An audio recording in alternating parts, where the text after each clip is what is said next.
most famous physical therapist on the internet.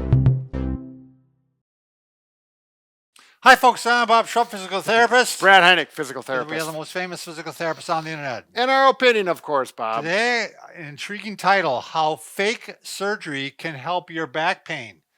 And we're going to discuss what fake surgery is in just a minute, Brad. By the way, if you're new to our channel, Right. please take a second to subscribe to us. We provide videos on stay healthy, fit, pain-free, and we upload every day.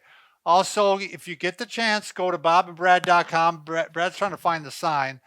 And go to the giveaway section because we're always giving something away. This week, we're giving away a couple of the Booyah Stiks. Booyah! We'll show it to you in a minute. We'll show it to you later in the video.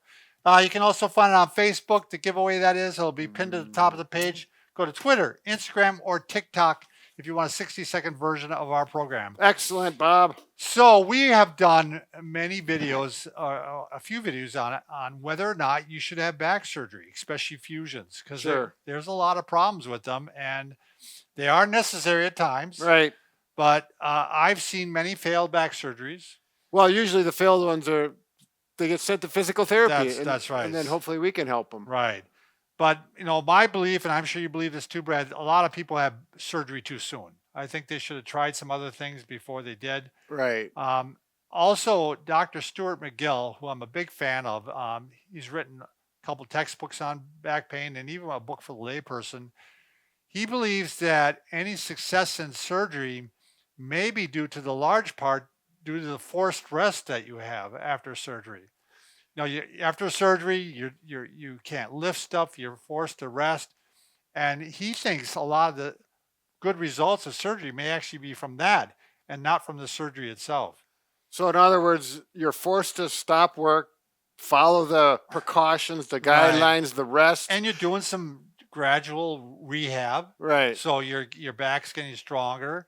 And so fake surgery would be you do all the precautions, everything except the surgery itself. Right. So that would prove that you didn't need surgery if you did that. That's right. So we're doing experiments here. And what is there to lose? Unless if you're getting pain down in your foot and you're getting foot drop, then you may need to have surgery because you could have a damaged nerve. Right. So, but yeah, he referred to it as virtual surgery. I like the term fake surgery. So what we're going to do is I want you to, today, if you want to try this, pretend you had surgery today. Tell your family, tell your friends, I had surgery today. Mm-hmm. And then you're going to have to follow a protocol for what you're supposed to do after surgery. And I'm going to give you a protocol. Just type in the road to recovery after spine surgery. The road to recovery after spine surgery. It's by Johns Hopkins. Okay. And they have a beautiful booklet, and it lays out what you're supposed to do after surgery. And I want you to do all these things. And we're going to go over some of these things right now, Brad, so that you kind of get an idea. You bet. Number one, walking. And they say that it's the best activity you can do for 6 weeks after fake surgery. You want to work up to like 30 minutes twice a day. Sure. And Brad, we harp on this all the time. Yeah. Just make sure you're going to walk on flat, even surfaces, not uneven surfaces, uphill or downhill. Make sure that you're not on a crown where you're 1 foot slower than the other. Essentially, was it the camber of the road they call that? Yeah, so the water runs off. But so make sure you're on a flat, even surface is the best. And also make sure you have good posture. Like I tell people, can I stand up, Mike, and you won't lose me? When you walk, every once in a while, you maybe want to grab your wrist like this and pull your shoulders back. And that's going to put you in good posture as opposed to like this. Right. Because if you walk like this, it's increased stress on the back and you're not getting the benefit. Some people also do a little bit better, believe it or not, walking a little bit faster paced. Mm-hmm. Pace, not paced. Because the faster pace, you actually put less stress on the spine, believe it or not.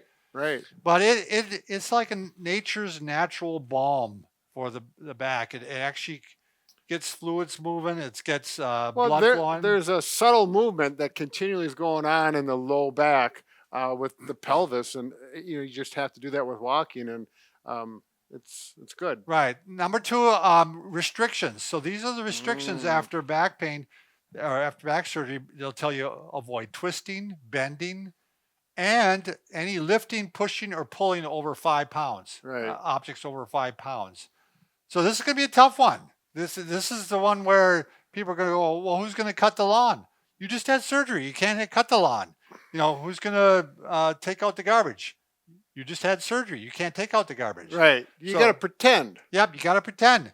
And this is what calms the back down. Sure. And sometimes when it calms down, it stays calm.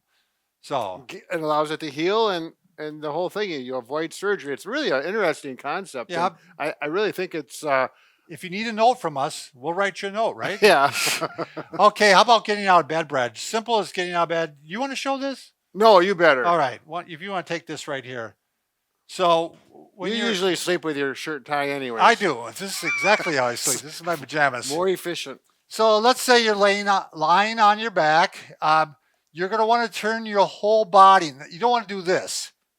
See how I'm twisting the body? You're going to roll like a log. So you're going to roll like a log, one piece. The other thing is if you have pain when you roll, I want you to tighten your abdominal muscles. So you got your natural back support. Natural brace. Yep, exactly. So I'm tightening and I'm turning. And right when I get to the edge here now I can bring the legs off and I can push up and I'm keeping my back straight the entire time. Right. So there's another way to do it, but I think we'll hold off on that one. The one that you like to use Yeah, but this one is probably most people will. is going to be more apt for Right. this Yeah, time. The other one's a little more. For sleeping in bed, we want you, and this is in the John Hopkins guide too. What you're going to do is if you're going to sleep on your back, You want one or two pillows? I'll take two. Two. You're going to put 2 pillows under your back. It's just going to put a little bit less stress on your back. It's not going to arch as much. Yep. It'll flatten it out a little bit. If you sleep on your side, I'm pulling on my mic a little bit here. Oh, yeah. Don't lose your mic. I'm gonna have to sleep on this side. Oh. So He's got when you his- sleep on your side, this stops the back from rotating and puts some stress on it. So it's better. It just actually straightens out the back a little more by having the pillows between the leg. And it's comfortable in the and knees it's comfortable, too. right? Mhm. So I got- won't get into the back support thing. Oh, Yeah, right, right. That generally is not. Okay, how about with just picking up objects, Brad? Do you mind grabbing that? Oh, I think it's over here. That pen. Oh, the pen. We're going to pick up a pen. Yeah. So let's say there's a pen on the floor. It's like, well, that's not a 5-pound restriction. I can lift it up. Yes, you Yeah. can. But there's a wrong way and a right way. So the wrong way is to go ahead and just bend over like this. Now look how I'm rounding it out. Everything's got to be done with the back in neutral posture or straight posture. Right. Now, the way we show this quite often is by using the Booyah stick is if I keep, Switch arms, Bob. They can Oh, see it better that way. sure. There you go. so this is keeping your back in a neutral posture. My head, I got contact here. I got contact to the mid back. I got contact to the low back. So I'm going to bend down, maintaining that. And you can do a lunge like this. And if you got something to hold on to, Yes. that really helps a lot. Cupboard or a chair. And then you can reach down like this and keep your back straight the entire time. Right. And getting up also Yeah. works out really well. Y- y- You can bend down like this, but you need to have pretty good hip flexibility to do that. Right. It's probably best to do it the other direction or Right. the other way with that one knee down. Most people will find that much easier. Yeah, and like we said, it helps a lot. Like even though sometimes hold on to your knees Sure. to give you support and then reach down. Yep.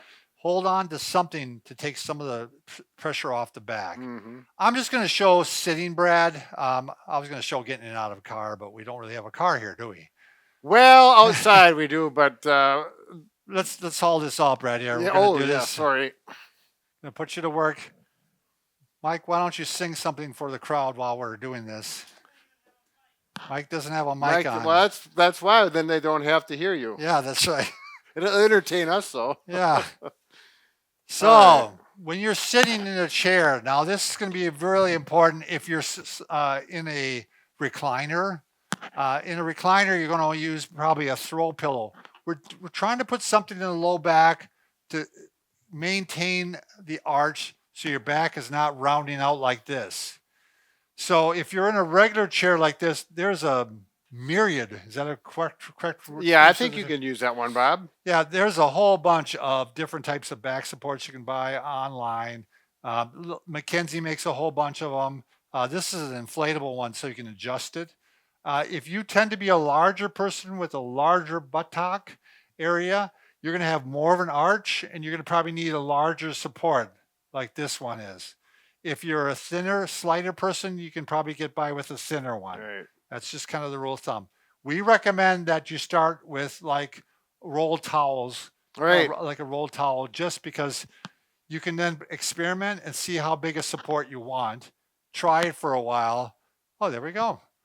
Try it for a while, and then see in the long run how much, how large of a surface you actually need. Right. So The bigger the towel, the bigger the permanent or the button the bottom lumbar one, right. support. So that's why if you're going to be in a recliner or a couch, which tends to be soft and you really sink in, that's why you probably need a throw pillow or something, because that'll give you enough support. You'll know the right size because it's going to feel good. It's going to feel like good support. If it feels like it's really pushing you out, it might be too much. And if it's going in, you'll know. It'll feel like, believe me, you'll know. Yeah, and this is really important for the car. Right, Because, right. usually when you get in a car, you may have a half hour drive, maybe a lot longer. Sure. And that's definitely where you want to make sure you have some arch support for the low back so that you're not sitting for a long time and Sure. undoing the results of your fake surgery. You don't Right. wanna, you don't wanna Everything ruin it. everything you're doing at home, getting out of bed right, lifting right proper, etc. And then you go sit in your car for an hour and it's hard to get out. So again, we're trying to calm the pain down without surgery. Give it a try. Give us your comments below. Let us know how it goes. Maybe it's going to be a month from now, and you guys can start yelling at us then, or you can Celebrate your no surgery. That's right. Exactly right. Thanks everybody for watching.